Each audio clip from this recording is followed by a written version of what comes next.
नमस्ते बच्चों, स्वागत है आप सभी का विज्ञान की कक्षा 7 की कक्षा में,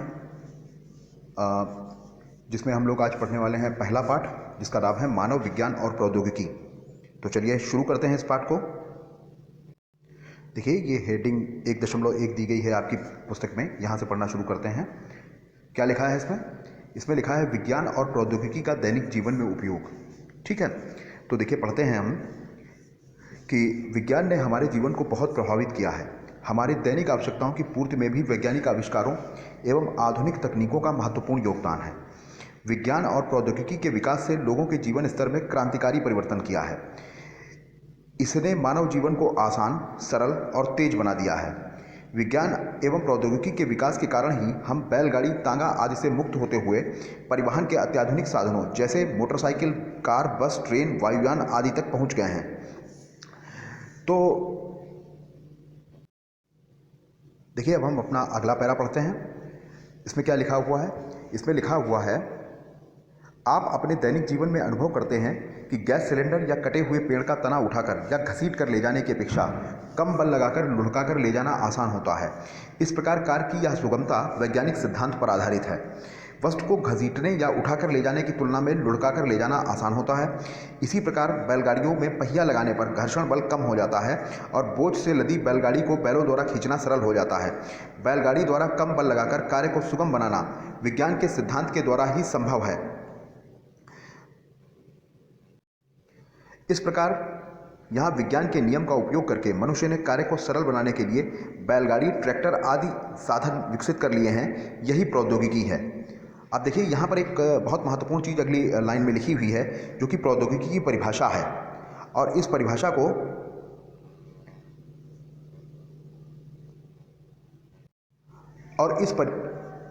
को हमें याद रखना है कि विज्ञान के नियमों एवं सिद्धांतों के अनुप्रयोग से मानव हित में संसाधनों का निर्माण करना ही प्रौद्योगिकी है। अब समझ लेते हैं इसको कि इसका मतलब क्या है। देखिए, इसका मतलब ये है कि विज्ञान के नियम या सिद्धांत जो होते हैं, उन्हीं पर आधारित जब कोई नई चीज़ बना दी जाती है जिससे कि हमारा काम आसान हो जाए, तो वो प्रौद्योगिकी कहलाती है। ठीक है, तो इस प्रकार से जो ऊपर के दो पैरा हैं जो अभी हम लोगों ने पढ़े हैं, इनमें हमें ये बताने का प्रयत्न किया गया है कि किस प्रकार से विज्ञान ने हमारे जीवन को और ज़्यादा आसान और ज़्यादा सरल बना दिया है। अब विज्ञान से हमारे जीवन में क्या क्या बदलाव आए हैं, उनको देखिए एक एक करके आगे के पैरा में समझाया गया है। पढ़ते हैं उसे। देखिए, अगला जो हेडिंग है 1.2, उसमें लिखा है विज्ञान और प्रौद्योगिकी के विकास से मानव जीवन में परिवर्तन। तो देखिए, विज्ञान और प्रौद्योगिकी के विकास से मानव जीवन में क्या परिवर्तन हुआ है, देखते हैं इसे। पढ़ना शुरू करते हैं इसको इस पॉइंट से। देखिए क्या लिखा है, विज्ञान और प्रौद्योगिकी के विकास के कारण विभिन्न क्षेत्रों जैसे यातायात, चिकित्सा, जनसंचार, मनोरंजन एवं कृषि के क्षेत्र में नित नए आविष्कार हुए हैं। जैसे भाप के इंजन से रेलों तथा बड़े जहाज़ों का निर्माण हुआ।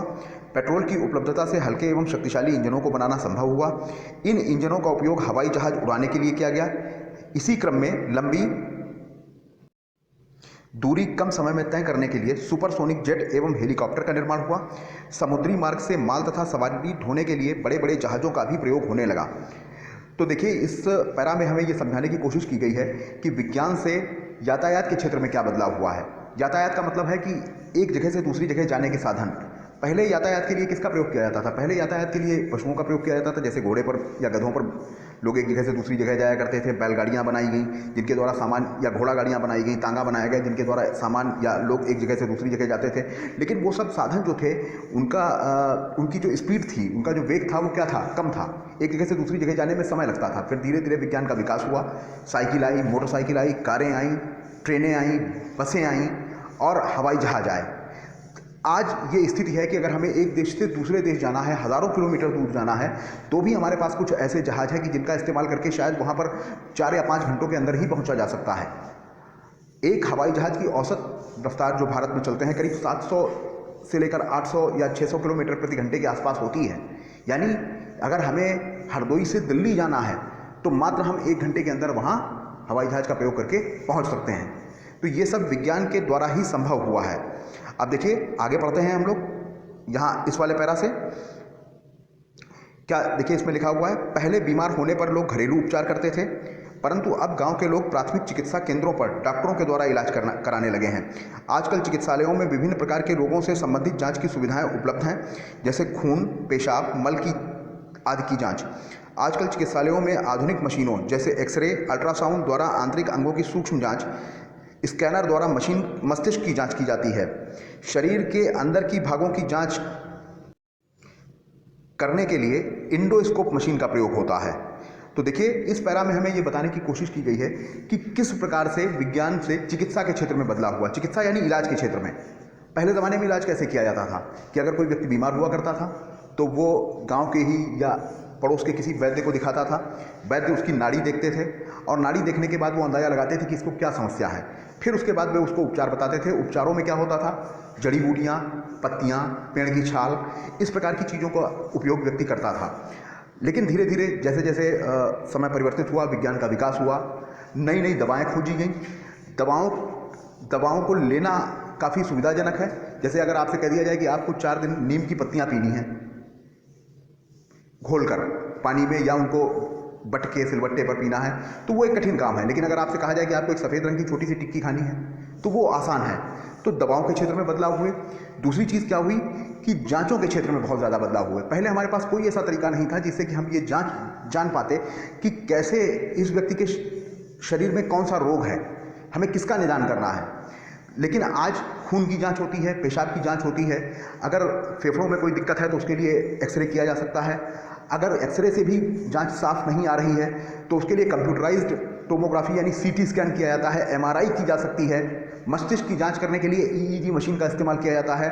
और इसके अलावा जो हमारे शरीर के अंदरूनी अंग हैं, जैसे हमारे शरीर में जो पेट है, आमाशय या ग्रास नली, अगर इनकी जांच करनी है तो इसके लिए हम लोगों के मुंह से एक पाइप डालकर उसमें, जिसमें आगे कैमरा लगा होता है, और उससे हम लोग जांच कर लेते हैं। ऐसी मशीन को एंडोस्कोपी कहा जाता है। बाकी आप लोगों ने अल्ट्रासाउंड का नाम तो सुना ही होगा। अल्ट्रासाउंड के द्वारा भी जांच करी जाती है।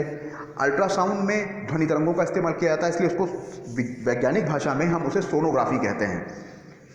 तो ठीक है बच्चों, आज हम लोग इतना ही पढ़ते हैं, बाकी चीज़ें अगले क्लास में पढ़ेंगे।